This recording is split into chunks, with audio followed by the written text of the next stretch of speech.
پڑتا کہ آپ کا کسی بھی پولیٹیکل پارٹی سے تعلق ہے، آپ بھی کال کر سکتے ہیں، نون لیگ کے، پیپلز پارٹی کے، بلکہ مریم اگر چاہیں وہ بھی، بلاول چاہیں وہ بھی کال کر سکتے ہیں، لیکن انہیں این آر او نہیں ملے گا۔ لیکن ہم اگلے کالر سے اب بات کرتے ہیں۔ جی السلام علیکم۔ السلام علیکم۔ وعلیکم السلام۔ میرا سر آج فخر سے بلند ہو گیا۔ آپ نے قوم کو یہ بتا دیا کہ جو عوام کے نمائندے ہوتے ہیں، جو شیر ہوتے ہیں، وہ شیر ہوتا ہے۔ مجھے بہت فخر ہے آپ پہ، شاباش۔ اور میں ٹی وی پہ جب یہ مناظر دیکھ رہی تھی تو مجھے کوئی حیرت نہیں ہوئی، یقین کریں مجھے بالکل حیرت نہیں ہوئی، کیونکہ وہ مثال تو آپ نے سنی ہوگی نا، جب کہتے ہیں کہ گیدڑ کی جب موت آتی ہے تو وہ شہر کی طرف بھاگتا ہے، چونکہ آپ کے دن گنے ہوئے ہیں۔ یہ جو سیکیورٹی کے حصار میں آپ آتے جاتے ہیں، یہ سیکیورٹی بھی آپ سے اب واپس لے لی جائے گی انشاءاللہ بہت جلد۔ تو آپ اس سیکیورٹی کے بغیر ذرا عوام میں نکل کے دیکھیں۔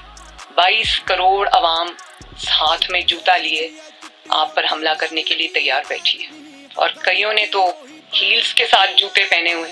تمہاری اتنی جرت، تمہاری اتنی ہمت، جی ایک ووٹ چور، آٹا چور، بجلی چور، گیس چور، چینی چور، جی تمہاری چوری کی داستانیں جب کھلیں گی، جب میڈیا کچھ آزاد ہو گیا ہے، جب اپنی غلامی کی یا دباؤ کی یا خوف کی زنجیریں توڑے گا، جو کہ توڑنا شروع ہو گئی، تو بڑی خوشی کی بات ہے کہ میں یہ سمجھتی ہوں کہ عوام کے سامنے دودھ کا دودھ اور پانی کا پانی ہو چکا ہے، اور بڑی اچھی بات ہے کہ عوام کے اندر ایک اویئرنیس آ گئی ہے، جس میں اب آپ لوگوں کی آنکھوں میں دھول نہیں جھونک سکتے۔ اب وہ دور گیا جب آپ ظلم بھی کرتے تھے، زیادتی بھی کرتے تھے، دھونس اور دھاندلی بھی چلاتے تھے، اور دیوار کے پیچھے چھپ بھی جاتے تھے۔ اب ایسا نہیں ہوگا انشاءاللہ۔ میں یہ کہنا چاہتی ہوں کہ جو چند دن تم کو مہلت کے طور پہ مل گئے ہیں، اچھے سے پیکنگ کرنا، پرائم منسٹر ہاؤس میں کوئی چیز چھوڑ کے مت جانا، اور جب یہ دھند چھٹے گی تو تمہاری چوری کی جو داستانیں عوام کے سامنے آئیں گی، تمہاری اے ٹی ایمز کی جو داستانیں عوام کے سامنے آئیں گی، میں یقین سے کہتی ہوں کہ 73 سال میں اتنا بڑا چور پاکستان نے کبھی نہیں دیکھا ہوگا۔ بڑے غور سے میری آپ نے بات سنی۔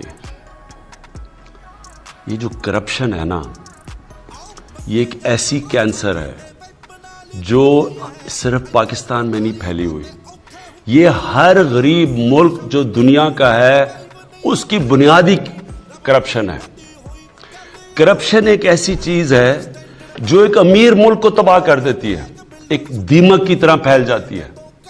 تو دو قسم کی کرپشن ہے، ایک ہے حکمران کی کرپشن جو ایک ملک کو تباہ کرتی ہے، ملک کو مقروض کر دیتی ہے۔ یہ سارے غریب ملکوں کی کہانی ہے۔ پیسہ چوری کرو، اقتدار میں آؤ، پرائم منسٹر بنو، وزیر بنو، پیسہ چوری کرو، کیونکہ وہ آپ پیسہ ملک میں نہیں رکھ سکتے۔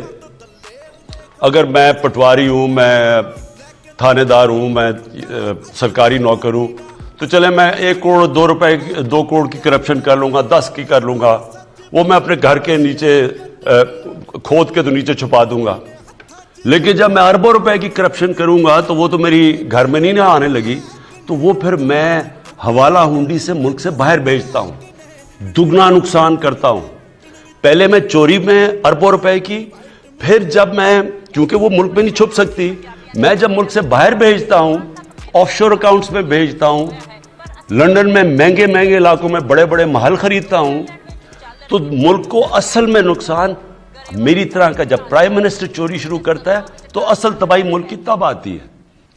یہ جو آف شور ٹیکس، جو ٹیکس ہیونز ہیں جدھر یہ پیسہ چھپایا جاتا ہے کمپنیز کے نام پہ، اور پھر یہ جو بڑے بڑے لندن میں اور یہ نیو یارک میں بڑے بڑے محلات کیے جاتے ہیں، ڈیولپنگ ورلڈ ہماری طرح کے ملکوں کا 7,000 ارب ڈالر پڑا ہوا ہے باہر، اور ہم اب میں وہ پاکستانی لیڈر ہوں جو چند ان ملکوں میں سے ہیں جو پورا زور لگا رہے ہیں کہ ہمارے ملکوں کا پیسہ واپس کریں، اور وہ جو طاقتور ملک ہیں وہ کیوں نہیں کر رہے؟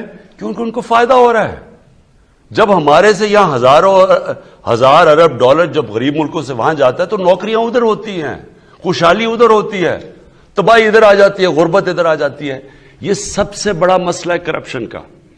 اب میں جو آپ کو آخری بات کہنا چاہتا ہوں، دیکھیں کرپشن صرف قانون سے نہیں لڑی جاتی، کرپشن ایک قوم لڑتی ہے کیونکہ قوم کے اوپر نقصان ہوتا ہے, قوم غریب ہو جاتی ہے, غربت بڑھ جاتی ہے, تو ساری قوم مل کے کرپشن کا مقابلہ کرتی ہے.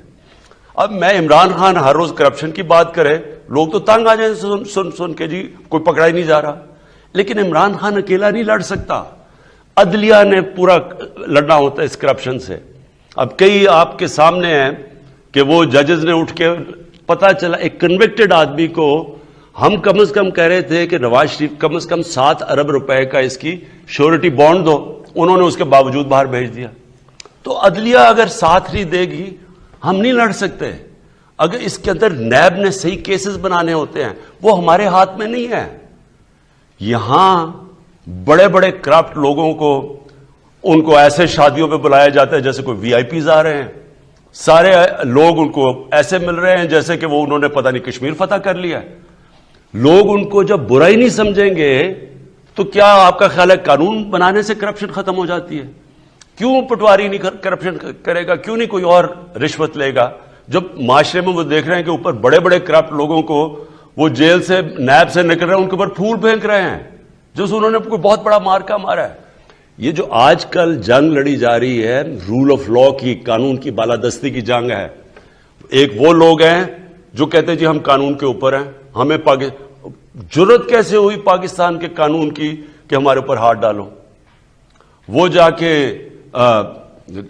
مظاہرے کر رہے ہیں, سب اکٹھے ہو رہے ہیں کہ جی اس کی گورنمنٹ گراؤ عمران خان کی, اس سے برا آدمی کوئی نہیں آیا. کیا جنگ چل رہی ہے؟ عمران خان کا کیا قصور ہے کہ جی این آر او نہیں دے رہا؟ ان کے جو پہلے ہمیشہ ان سے ہوتا رہا ہے, جو جس کی وجہ سے آج یہ ملک نیچے گرا ہوا ہے, ہمیشہ ان لوگوں کے لیے ایک قانون اور عام بیچارے غریب آدمی کے لیے دوسرا قانون. تو یہ جو پاکستان میں آج جنگ چل رہی ہے یہ قانون کی بالادستی کی جنگ ہے. ایک چھوٹا سا طبقہ جس کو عادت پڑی ہوئی ہے خون چوس کے, پیسے بنا کے, غربت پیدا کر کے, وہ اس وقت سب اکٹھے ہوئے ہیں.